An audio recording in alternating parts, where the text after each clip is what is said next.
What's going on, guys? Welcome to the video. In a quick detour from salt mining Remoaners and Labour activists who are absolutely crying everywhere alongside their MPs on TV, we're going to take a look at something that is actually good news in my opinion. Boris Johnson poised to tear up David Cameron's catastrophic law after election triumph. He is of course talking about the Fixed Term Parliament Act that allowed Jeremy Corbyn and the Remoaners in Parliament to ignore an election 3 times in a row before we finally got the one that we just had, which, as everyone knows by now, resulted in a massive Tory majority, and of course a bunch of salty Remoaners crying their eyes out. So let's take a look at the article itself and the clip that accompanies it, because like I said, this is actually good news. The Fixed Term Parliament Act is ridiculous and of course meant Brexit wasn't done by the 31st of October, along with of course the Remoaners like Hilary Benn, Dominic Grieve and the rest of them. It says Boris Johnson is poised to abolish David Cameron's catastrophic and wretched law change,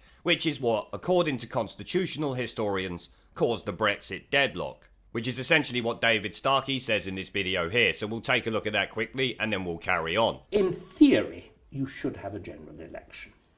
And indeed, again, the fact that we're not having a general election is by another catastrophic modification of our constitution, the Fixed Term Parliament Act. What is striking about that is there was something absolutely similar in 1641, which is the thing that enables the Long Parliament to sit right through the Civil War and turn into the rump, until finally it is driven out by the military dictator Oliver Cromwell at the point of a pike.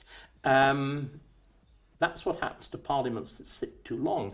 And the Fixed Term Parliament Act has been an unmitigated catastrophe, because it has locked us into this preposterous parliament which can agree on nothing. Remember, the only thing that the parliament has been able to agree on is doing nothing. It has never been able to agree to do anything. And I think the atmosphere in the country is one of increasing outrage at this absolute impasse. And it's brought about by, as I said, this preposterous piece of legislation. Again, I think, even rotten though Theresa May's deal was, if we'd had the old structure of Parliament, that's to say in which she could have made a vote in favour of her agreement with the EU, the withdrawal agreement, the WTA, if she could have made that a matter of confidence, I think she would have driven it through. But she can't because of the Fixed Term Parliament Act. Who was responsible for the Fixed Term Parliament Act? The Liberal, not very democratic party. It's part of a conspiracy to change, and I use that word deliberately, there's an actual conspiracy to change the way we are governed. Well, there's some background on the Fixed Term Parliament Act, how it was there, and the shit show that it is, which created the situation we found ourselves in earlier this year. And it seems, as this article will say in a moment, that Boris is going to get rid of it. And I'll have to say, it won't be a moment too soon. The article continues, Boris Johnson will address his new intake of Conservative MPs later today as they arrive in Westminster to take their seats in Parliament. Many of the 109 new MPs won in areas traditionally held by Labour in Thursday's election, as we all know. The Red Wall got absolutely smashed, which saw the Tories gain an 80-seat majority. The Queen will formally open Parliament on Thursday when she sets out the government's legislative programme, which if I have time I will live stream the Queen's speech. I expect I will. In the Queen's speech, Mr Johnson is expected to include the abolition of the Fixed Term Parliaments Act, according to a recent report by The Times.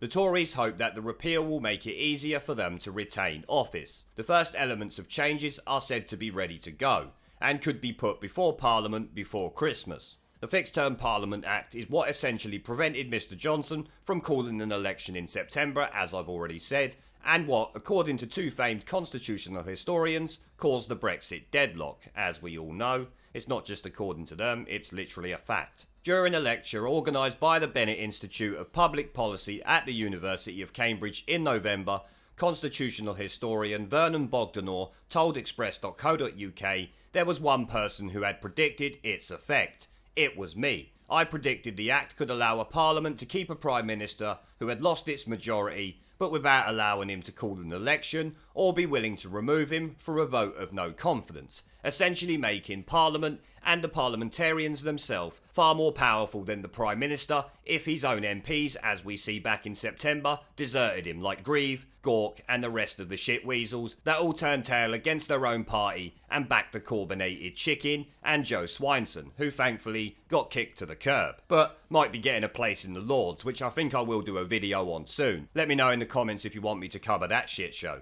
The Act, which was brought about in 2011 by David Cameron and the Liberal Democrats, set out the timetable for parliamentary elections and dissolution of Parliament. Under the Act, a general election is scheduled for the first Thursday in May of the 5th year of the previous general election, although there are situations where an election can be called earlier. The two most important situations where a general election can be earlier are a vote of no confidence in the government and a vote of 2/3 of the House of Commons, which of course Boris Johnson did try to get the 2/3 vote in the House of Commons, but it didn't work. And then, of course, he had to put a simple motion forward that just required a majority, and that worked. We got our election, and a lot of the Remoaners and a hell of a lot of Labour MPs got drained from the swamp. So all round, it was a good move by Boris, but it should have happened earlier, and we would have already left the EU, 31st of October. Before the Act was passed, the power to determine whether a general election should be held was exercised by the Prime Minister. As anyone who remembers, it used to be an executive decision. The Act obviously transferred this power to Parliament, giving us the situation we just had, where the Labour Party could provide confidence and supply to a minority Tory government, for the first time in history. When you factor that into Corbyn and their Brexit policy, they literally had no chance of winning the election. In a recent column for The Telegraph, Mr Bogdanor further explained how a vote of no confidence now cannot be attached to legislation because of it. For example, in 1972, Edward Heath secured the second reading of the European Communities Bill, which took Britain into the EEC by making it a matter of confidence. The threat brought rebels to heel and Mr Heath won by 8 votes. The Act prevented Theresa May from using the same expedient to secure the withdrawal agreement, and to be honest, I'm glad she couldn't use it, because we didn't want the Maybot surrender treaty. No way. But that doesn't mean the law is good and should remain there. Had she been able to do so then, if the rebels had not voted with the government, there would have been a general election enabling the people to decide. The second method of securing an early general election was attempted by Boris Johnson. It is to achieve, as I said, a 2/3 majority in the House of Commons for the motion that there should be an early parliamentary general election. This too must be in a specified form and without a date for the election attached, that being for the Prime Minister to determine. In 2017, the Commons agreed to a 2/3 motion enabling Theresa May to call an early election. That's because even the Labour Party, led by Jeremy Corbyn, knew that Theresa May was an incompetent shitweasel. Let's be honest. If Boris Johnson was leading the Conservative Party then, Corbyn would have already been gone, and we would have left the EU long ago. But that's not what happened. Instead, we had the shit show that we've dealt with, and now we're praying that Boris Johnson will keep to his word, which, let me tell you, is not a given. The framers of the Act, Mr Bogdanor argued, did not perhaps envision that, in a situation where the government had lost control of the Commons, Her Majesty's opposition would refuse an election for tactical reasons, because of course it's unheard of, and realistically no former Labour leader would have ever contemplated the embarrassment of actually refusing an election when you're offered one as the opposition party. Why do you think Boris, and of course Geoffrey Cox, as you hear at the end of most of my videos, absolutely ripped them apart for it? It's literally a travesty to democracy, of course. The professor added that by refusing a snap election before Halloween, the British people were denied the opportunity of deciding whether or not they wanted to leave the EU on October the 31st. That is correct. That decision was taken away from us, which probably helped Labour get absolutely destroyed this time in December. He concluded, but perhaps nothing better can be expected from the wretched and now unviable Parliament elected in 2017. That's exactly right, and the reason why I keep the Cox clip in my videos. Because we should never forget what the 2017 Parliament did, of course. The Conservatives were right in their 2017 manifesto to propose repeal of the Act. For, in the world of multi-party politics and possible hung parliaments which we may be entering, dissolution is a vital safeguard against inter-party manoeuvrings and shenanigans. Far from being a threat to democracy, dissolution is an essential weapon for the government if the right of voters are to be protected. That's very true. Constitutional historian David Starkey also spoke at length to the express.co.uk about the Act, describing it, as you heard in the video, as a catastrophic modification of our constitution. In October, Mr Starkey said it has locked us into this preposterous parliament which can agree on nothing. Remember, the only thing Parliament has been able to agree on is doing nothing, as you heard in the video. And I'm not going to continue reading the rest of it because it's literally what we heard in the video, so there's no reason to. But, once again, this is good news, guys. If they can repeal the Fixed Term Parliaments Act, that means at least some of the shit that occurred during the last couple of months cannot happen again. And I can't stress to you how much that is a good thing. We do not want Remona parties or parties that support any agenda banding together to stop the government from being the government at the end of the day. Luckily, we have a majority now. But as we see with the Tories before, there is no guarantee that there are not snakes within it that will go back on their promise to deliver Brexit and support the Remainer parties, giving us the same situation we had before. So let's hope Boris repeals this act, and quick. But on that note, I'm going to end the video there. It's lasted a lot longer than I thought it would. But I did feel this story was quite important to get at, in between salt mining, of course, Labour. Now, before I go, I want to thank our PayPal, Patreon, Subscribestar and YouTube members for supporting the channel, along with everyone who watches my videos. Remember to let me know what you guys think down in the comment section below. Leave a like, subscribe with the notification bell and share this video as it helps the channel a lot. And I'll see you all in the next one.